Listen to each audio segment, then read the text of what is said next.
Boom, we're recording. So, okay, doing a video with Ryan for the holiday totes, and we're going to figure out how to basically make this into halftones so that we can drop it on a screen. So, it's in Illustrator right now, but it's actually raster images. If I zoom in, I can see all the pixels.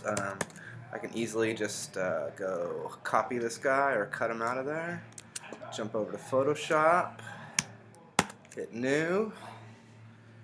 Now we're going to want to make this a decent size, so it's totes, probably going to be about maybe 7 inches wide or so. We'll do that at 300 dpi, hit OK, and we're just going to paste in, and we can paste as pixels is fine.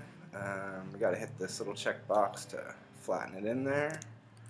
So, yeah, once we've pasted it in, we're in RGB mode right now. We need to be in grayscale. So first we go to grayscale, doesn't look any different, but the next step we just change immediately over to bitmap mode. And what we want to do in bitmap is make sure that the resolution, even though I said always like 300 pixels per inch is the ideal, in bitmap, since we don't have any gray pixels, it's only black and white, it's better to do a much higher resolution. The file's not that big because there's only 2 pixel values in there. But if we do a much higher resolution, there's more black pixels to kind of make the halftones smoother. It's kind of the same idea. So we can always bump this up to like something crazy like 1200, like 4 times the original size. And then by default, it's usually on this 50% threshold, but we just need to pull down the halftone screen. Okay. And then here's where we do our settings. I think on a tote, I mean, they're typically kind of a coarse material. So I think kind of a lower line screen is better. You probably want to print this through like a 160 or something like that. Okay. And round is fine. We always got 22.5 no matter what. And all I do is hit OK. And we've got halftones in our gray there. One thing I'm worried about though is, like I said, it's kind of a coarse fabric. So I'm worried that this turns out looking darker than you want it to be. It looks cool on screen, but whenever you print something, it spreads out. Especially sometimes totes are treated with like moisture resistant stuff, and it just makes the ink spread more. So I'm just going to undo what I did, and before I do that bitmap mode, I'm just going to curve it first. So once again, curves is super useful, so I'm just going to go there. And if I want to get this gray just to be lighter, all I can do is just drag the middle point down and you'll see it go lighter, knowing that when we print it, it's actually going to darken up. So it's called dot gain. Whenever halftones go down, no matter what you're printing on, they're going to spread some, and garments, they happen to spread a lot more than paper. So we're going to go image mode, back to bitmap, hit OK. We've got the same settings. And it looks pretty similar. I just know it's going to print a lot cleaner when you actually print it. And the kind of big halftone that we're working with is actually going to look pretty cool as is. So once I'm done with that, all I need to do is I typically like to go back to grayscale. It's not really a big deal, but and once again, the image size doesn't have to be back at 1200 if it's too big. I want to be able to email it to you, so that'll still work just fine.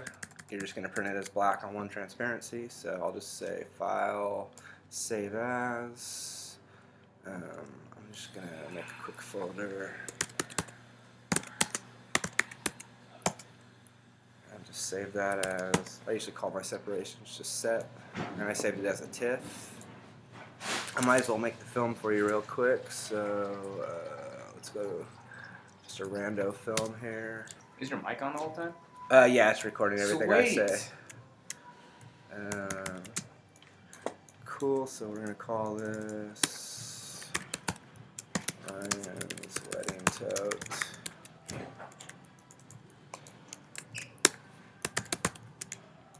And that's going to print in black. Probably plastisol. Yep.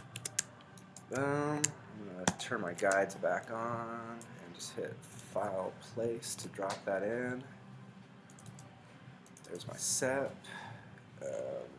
And this is a decent resolution, so when you're actually ready to print this film, it really matters on the size of your tote. I'm just thinking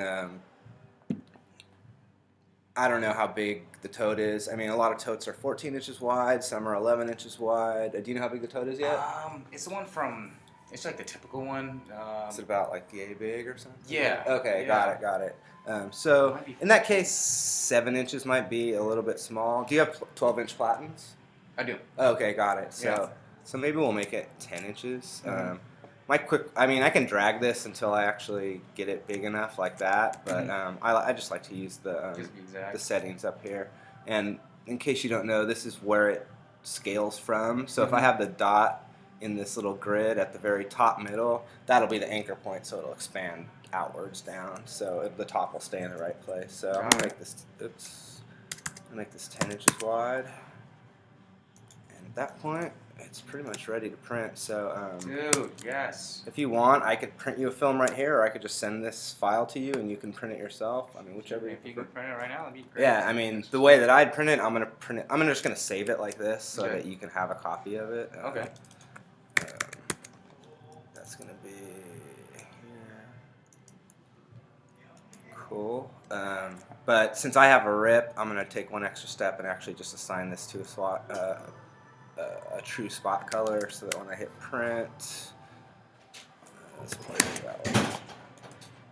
The output is gonna be sending through my rip, but I actually just screwed up because this is on a tote, so the way that we typically, when we're printing a shirt, we're looking at it this way, right? But the tote, you load it so that the bottom of the tote is here. So this is something that I'll just flip it around. people screw up on a lot. But I mean, it's just as easy as just actually flipping the there graphic. it is. So there we go. I'll hit print, output, everything's good, and print.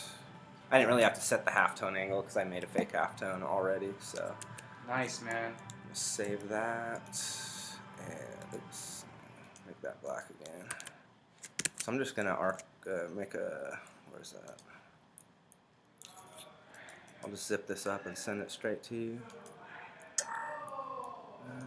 It's not too big. Cool.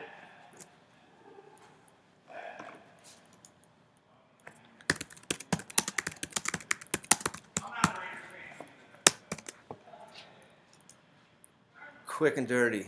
Yeah. Dude, would you, man, I hate to ask you to do it again, man, but would you be able to add that separation, that Photoshop separation on the video? Or Which Photoshop separation? Remember how I was trying to do this thing, and I was trying to see what's the best way to separate the colors? Oh, yeah. Doing it in Vector or doing it in Photoshop? Well, even in Photoshop is good, just so I could have it in video. Got it. Yeah, let me, actually I'm going to stop recording. Where's that?